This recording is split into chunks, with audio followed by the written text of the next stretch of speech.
सीतादेवीयुतं वीरं सर्वभूषणभूषितं सीतापतिं हरिं ध्यायेत् अयोध्याकाण्डोत्तमे। अथ प्रथमः सर्गः।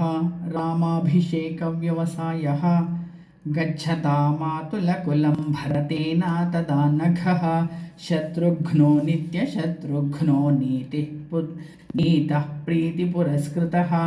स तत्रान्यवसद्भ्रात्रा सह सत्कारसत्कृतः मातुलेनाश्वपतिना पुत्रस्नेहेन लालितः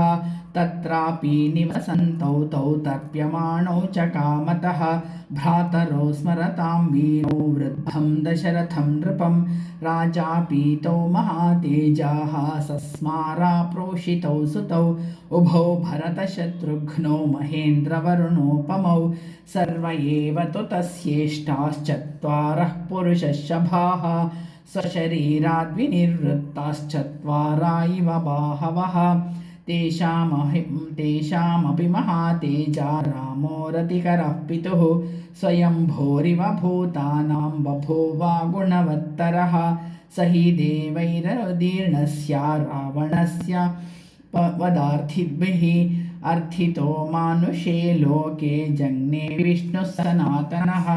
कौसल्या शुशुभे तेना पुत्रेणामित तेजसा यथा वरेण देवानामदितिर्वज्रपाणिना स हि वीर्योपपन्नश्चारूपावाननुसूयकः भूमावनुपमः सूनुर्गुणैर्दशरथोपमः स तु नित्यं प्रशन्तात्मा मृदुपूर्वं च भाषसे उच्यमानोऽपि परुषं नोत्तरं प्रतिपद्यते कथञ्चिदुपकारेण कृतेनैकेन तुष्यति न स्मरत्यपकाराणां शतमप्यात्मवत्तया शीलावृद्धैर्ज्ञानवृद्धैः वयोवृद्धैश्च सज्जनैः कथयन्नास्त वै नित्यम् अस्त्रयोग्यान्तरेष्वपि बुद्धिमान् मधुराभाषी पूर्वभाषी प्रियं वदः वीर्यवान्न च वीर्येण महता स्वेन विस्मितः न चानृतखतो वीर्वान् वृद्धानां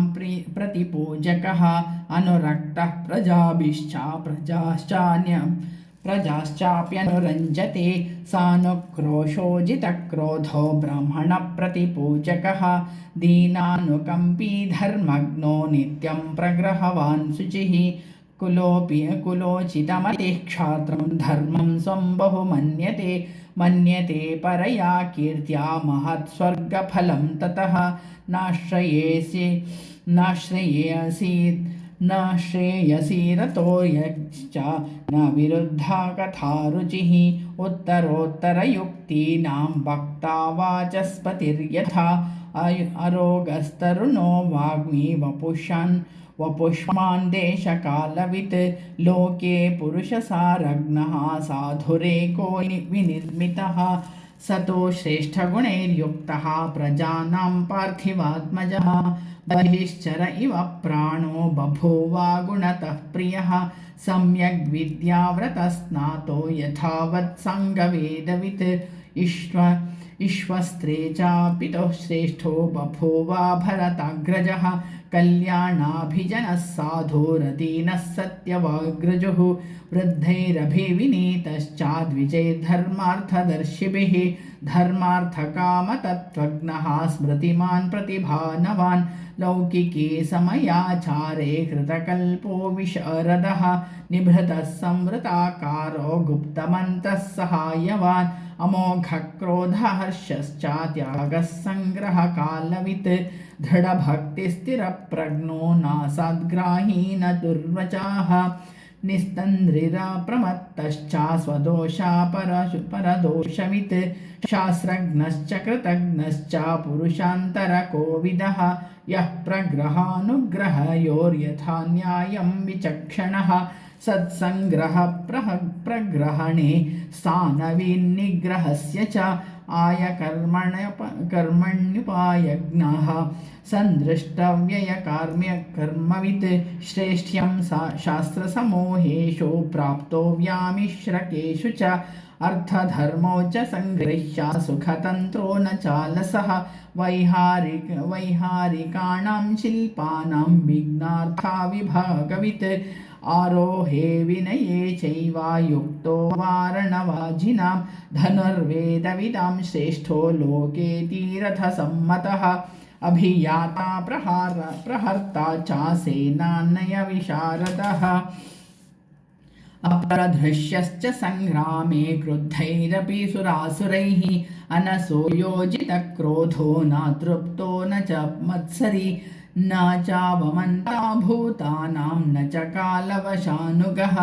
एवं श्रेष्ठगुणैर्युक्तः प्रजानां पार्थिवात्मजः समन्तः स्त्रिषु लोकेषु वसुधायाः क्षमागुणैः बुद्ध्या बृहस्पतेस्तुल्यो वीर्येणापि शचीपतेः तथा सर्वप्रकान्तैः प्रीतिसञ्जननैः पितुः गुणैर्विरुरुचे विरामो दीप्तः सूर्य इवं शुभिः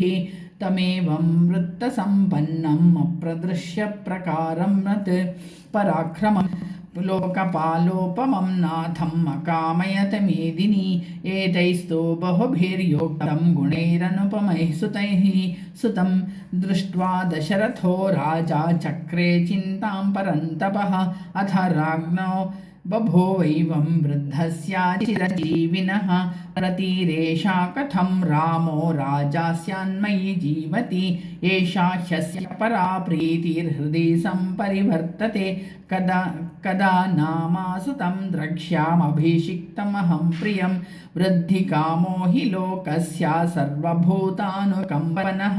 मत्तः प्रियतरो लोके पर्जन्या इव वृष्टिमान् यमशक्रसमो वीर्ये बृहस्पतिसमो मतौ महीधरसमो वृद्धत्यां मत्तश्चागुणवत्तरः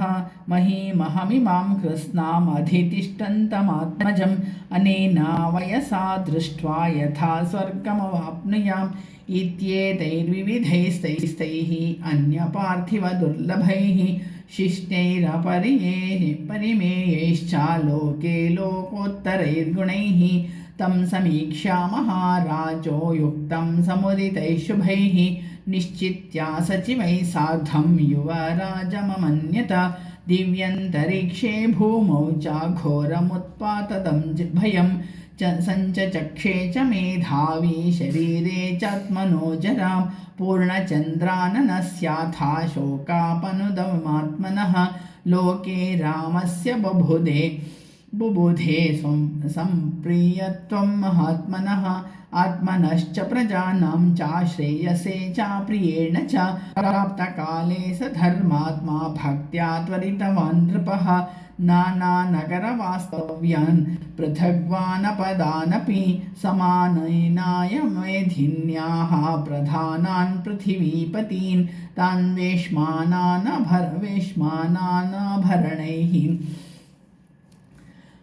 यथार्हं प्रतिपूजितान् ददर्शालङ्कृतो राजा प्रजापतिरिव प्रजाः न तो केकयराजानं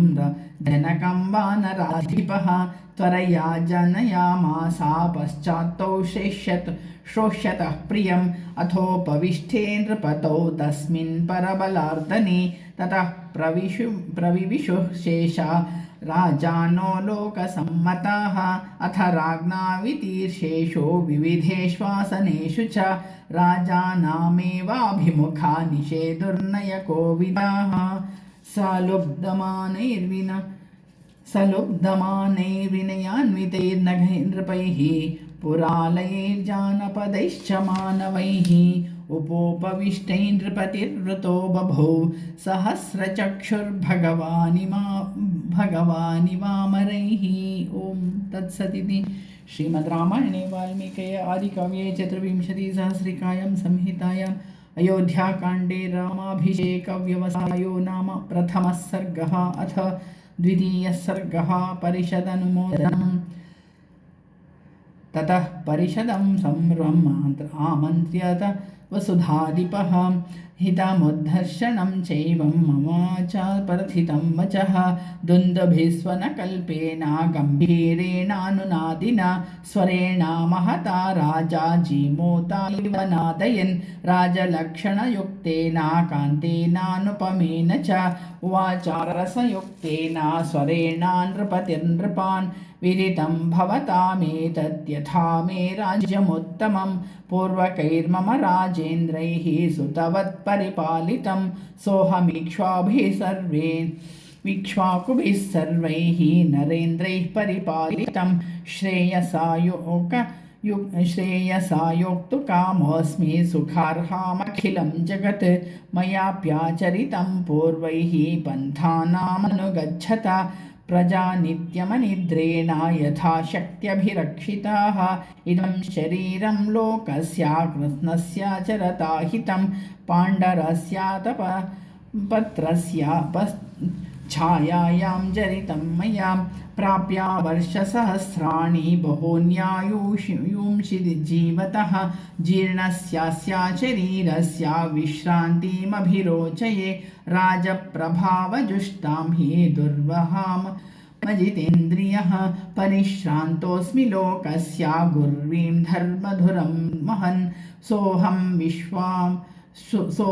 विश्राममिच्छामि रामं कृत्वा प्रजाहिते सन्निकृष्टानि मान् सर्वान् अनुमान्य द्विजर्षभान् अनुजातो हि मां सर्वैः गुणैर्ज्येष्ठो ममात्मजः पुरन्दरसमो वीर्ये रामः परपुरञ्जयः तं चन्द्रमिव पुष्येन युक्तं धर्मभृताम्बरं यौवराज्येन युक्तास्मि प्रीतः पुरुषपुङ्गवम् अनुरूपः स वै नाथो लक्ष्मीवान् लक्ष्मणाग्रजः त्रैलोक्यमपि नाथेन येन स्यान्नाथवत्तरम् अनेन श्रेयसा सद्यः संयोक्षैर्मिमां महिं गतक्लेशो भविष्यामि सुते तस्मिन्निवेश्य वै यदीदं मेनुरूपार्थं मया साधु सुमन्त्रितं भजन्तो मेनुमन्यन्तां कथं वा करवाण्यहं यद्यप्येषा मम प्रीतिर्हितमन्यद्विचिन्त्यताम् अन्यां मध्यस्थचिन्ता हि विमर्दाभ्योदयाः इति ब्रुवन्तं मुदिताः प्रत्यनन्दन् नृपान् वृष्टिमन्तं महामेघं नर्दन्ता इव बर्हिणः स्निग्धोऽनुनादी सञ्जग्ने तत्र हर्षसमीरितः जनौघोद्घुष्टसन्नादो विमानं कम्पयन्निव तस्य धर्मार्थविदुषो भावमाज्ञाय सर्वशः ब्राह्मणा जनमुख्याश्च पौरजानपदैः सह समेत्या मन्त्रयित्वा तु समतागतबुद्धयः ऊचुश्च मनसा ज्ञात्वा वृद्धं दशरथं नृपम् अनेकवर्षसाहस्रो वृद्धस्त्वमसि पार्थिव स रामं युवराजानामभिषिञ्चस्व पार्थिवम् इच्छामो हि महाबाहुं रघुवीरं महाबलं गजेन महता यान्तं रामं छत्रवृताननम् इति तद्वचनं श्रुत्वा राजा तेषां मनः प्रियम् अजानान्निव सञ्जिज्ञासोरिदं वचनमब्रवीत् श्रुत्वैव वचनं यन्मे राघवं पतिमिच्छत राजानः संशयोऽयं मे किमिदं ब्रूत तत्त्वतः कथं नो मयि धर्मेण पृथिवीमनुशासति भवन्तो द्रष्टुमिच्छन्ति युवराजं महात्मजं ते तमोजुर्महात्मानं पौरजानपदैः सह बहवो नृपकल्याणा गुणाः पुत्रस्य सन्ति ते गुणान् गुणवतो देवा देवकल्पस्य धीमतः प्रियानानन्दनात् कृष्णान् प्रवक्ष्यामोद्यतान् शृणु दिव्यैर्गुणैः शक्रसमो रामः सत्यपराक्रमः इक्ष्वाकुभ्योऽपि सर्वेभ्यो ह्यतिरिक्तो विशाम्पते रामः सत्पुरुषो लोके सत्यधर्मपरायणः साक्षाद् रामाद्विनिर्वृत्तो धर्मश्चापि प्रियासः प्रजासुखत्वे प्रचन्द्रस्या वसुधाया क्षमा गुणैः बुद्ध्या बृहस्पतेस्तुल्यो वीर्ये साक्षाच्छचीपतेः धर्मज्ञः सत्यसन्धश्च शीलवाननसूयकः क्षान्ता सान्त्वयिता श्लक्ष्णः कृतघ्नो विजितेन्द्रियः मृदुश्च स्थिरचित्तश्च सदा भव्यो नसूयकः प्रियवादी च भूतानां सत्यवादी च राघवः बहुश्रुतानां वृद्धानां ब्राह्मणानामुपासिता तेनास्येहातुला कीर्तिर्यशस्तेजश्च वर्धते देवासुरमनुष्याणां सर्वास्त्रेषु विशारदः सम्यग् विद्याव्रतस्नातो यथावत् सङ्गवेदवित् गान्धर्वे च भुवि श्रेष्ठो बभूव भरताग्रजः कल्याणाभिजनः साधुरदीनात्मा महामतिः द्विजैरभिविनीतश्च श्रेष्ठैः धर्मार्थनैपुणैः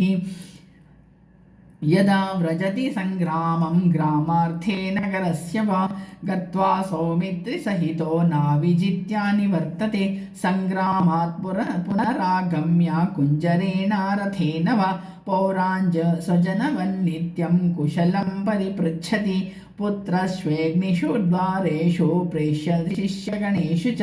निखिलेनानुपूर्व्या च पिता पुत्रानि वौरसान् शुश्रूषन्ते च वः शिष्यः कच्चित् कर्मसु दंशिताः इति नः पुरुषव्याघ्रः सदा रामोऽभिभाषते व्यसनेषु मनुष्याणां भृशं भवति दुःखितः उत्सवेषु च सर्वेषु पितेव परितुष्यति सत्यवादी महेश्वासो वृद्धसेवी जिनेन्द्रियः स्मितपूर्वाभिभाषी च धर्मं सर्वात्मनाश्रितः सम्यग्योक्ता श्रेयसां च न विगृह्य कथारुचिः उत्तरोत्तरयुक्तो च वक्ता वाचस्पतिर्यथा सब्रूरायततां राक्षः साक्षाद्विष्णुरिव स्वयं रामो लोकाभिरामोऽयं शौर्यवीर्य पराक्रमैः प्रजापालनसंयोक्तो नरागोपहतेन्द्रियः शक्तस्त्रैलोक्यमप्येको भोक्तं किन्नु महीमिमां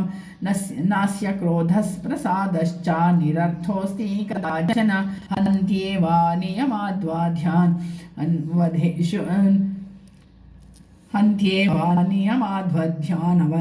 वध्येषु न कुप्यति युक्तयुनक्थैर्थे प्रहृष्टश्च तमसौ यत्र तुष्यति शान्तैः सर्वप्रजाकान्तैः प्रीतिसञ्जननैर्नृणां गुणैर्विरोचते रामो दीप्तः सूर्य इवांशुभिः तमेवं गुणसम्पन्नं रामं सत्यपराक्रमं लोकपालोपमं नाथं मकामयत मेदिनी वत्सः श्रेयसि जातस्ते दिष्ट्यासौ तव राघव दिष्ट्या पुत्रगुणैर्युक्तो मारीचायैव कश्यपः बलमारोग्यमायुश्च रामस्याविदितात्मनः देवासुरमनुष्येषु गन्धर्वेषु रगेषु च आशंसन्ते जनाः सर्वे राष्ट्रे पुरवरे तथा आभ्यन्तरश्च बाह्यश्च पौरजानपदो जनः स्त्रियो वृद्धास्तरुणश्च सायं प्रातः समाहिताः सर्वान् देवान् नमस्यन्ति रामस्यार्थे मनस्विनः तेषां तद्याचितं देवा त्वत्प्रसादात् समृद्ध्यतां राममेन्दीवरश्यामं सर्वशत्रुनिबर्हणं पश्यामो यौवराज्यस्थं तव राजोत्तमात्मजं तं देवदेवोपमात्मजं ते सर्वस्य लोकस्य हिते निविष्टं